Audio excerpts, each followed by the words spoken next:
Hi, welcome to part 7 of the cherry liquor cabinet build. Today we're going to dive into all of those magnetic pulls I talked about in the last video.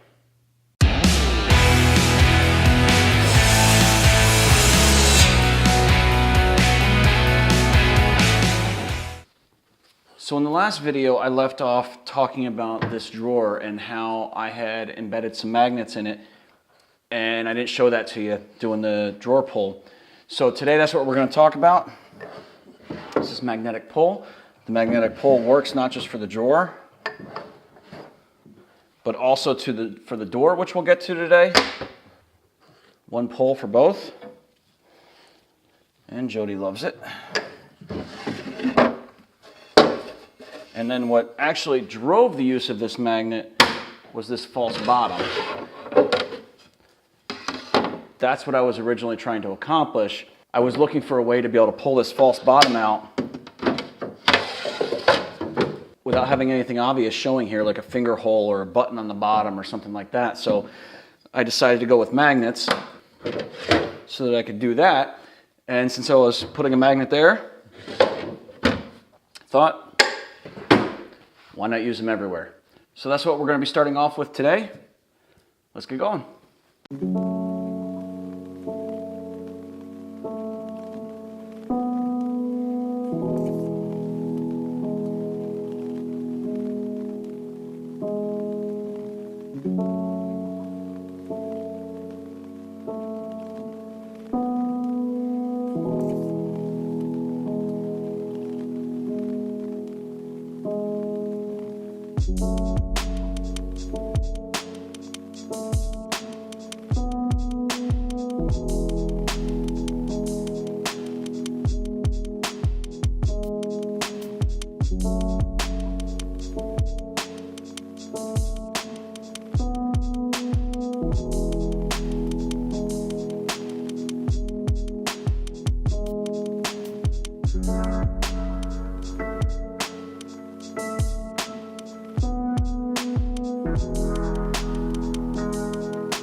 So these are the magnets I'm using for this project, and you just saw me use these two types here. The primary magnets though for the pulls are these bar magnets, and what I'm about to use is this block magnet.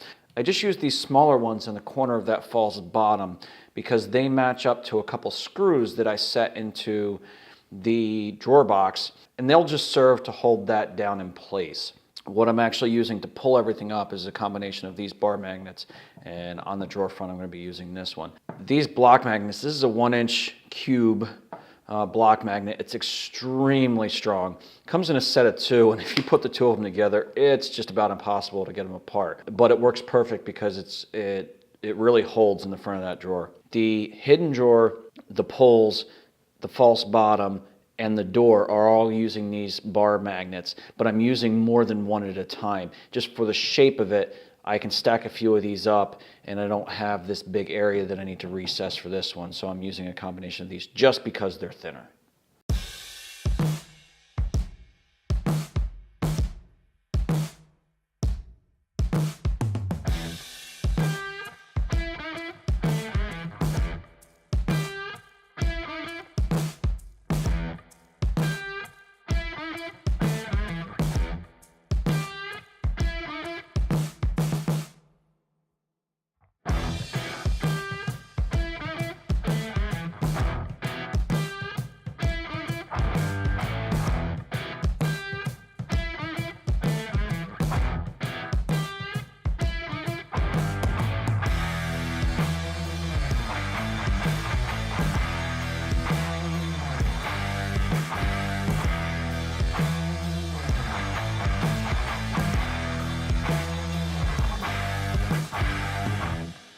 Okay, so I ran this through the planer just enough to get 2 flat smooth surfaces on these stiles. And then I'm gonna stop and I'm gonna do things kind of out of order. They're too thick for what I want right now, but that's for a reason. What I have to do is go and cut out my stiles and slice about 1/8 of an inch off of one of them so that I can recess another magnet. So I can't bring these down to their final thicknesses because I'm going to lose some by slicing off a piece. Even doing it at the bandsaw with as thin of a kerf as that is, I need to do this step first. I'm going to go a little bit out of order here by cutting out my stiles before I've gotten everything down to its final thickness. I'm just going to rough cut them, but that way I can slice off a layer, I can get those down to smooth surfaces, and then I can recess the magnet in and determine what my final thickness is going to be after I've done that. A little bit out of order, but it'll be worth it.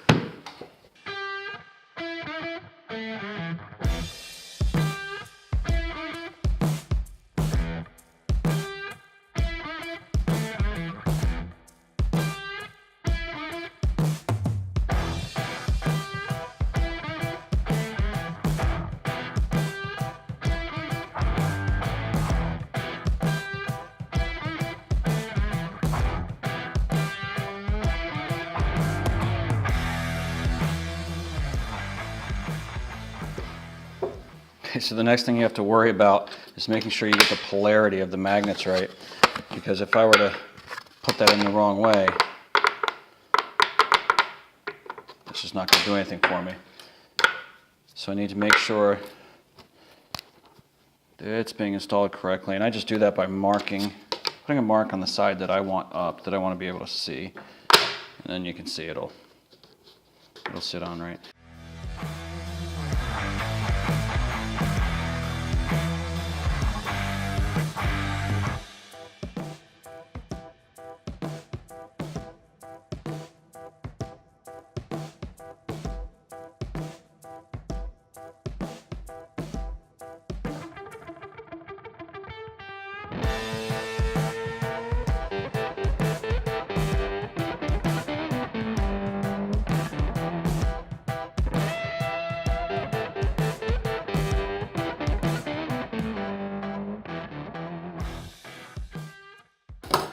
Okay, here it is. The magnet is in, the lamination is back on, and looks pretty good. I'm really happy with how it came out. I already went and trimmed it down to its final width. And as far as thickness, came out right at 3/4 of an inch. So that's perfect. That's exactly what I wanted.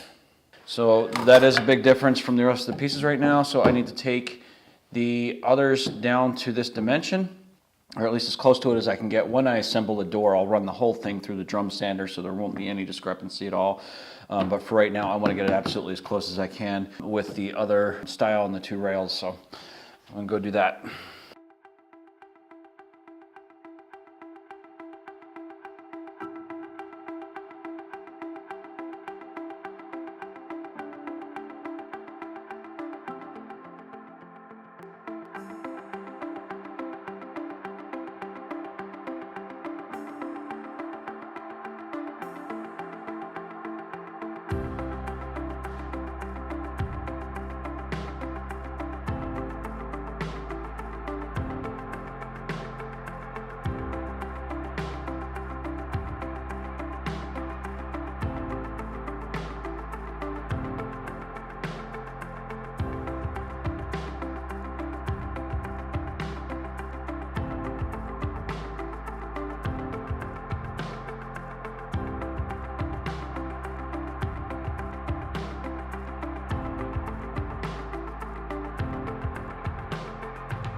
Okay, so I've got the door rough fit, dry fit together, and everything fits pretty snug. but I'm still not happy with it.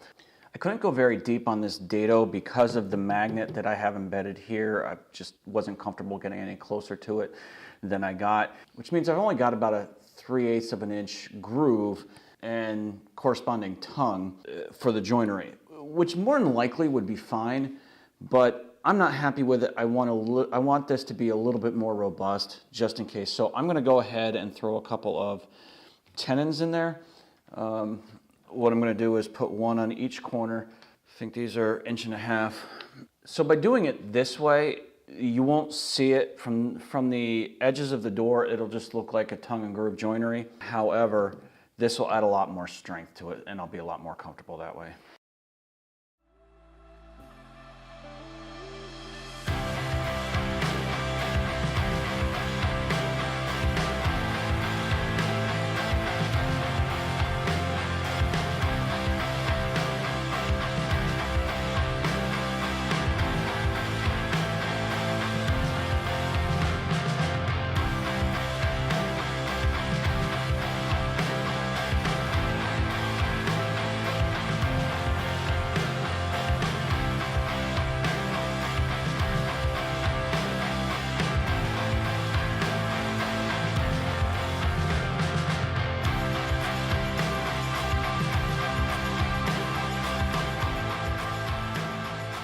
Okay, so I'm getting ready to glue up this door, and I've done a dry assembly, a dry run of the glue up here, just to make sure that everything's going together the way I want it and to have everything set up in the right position.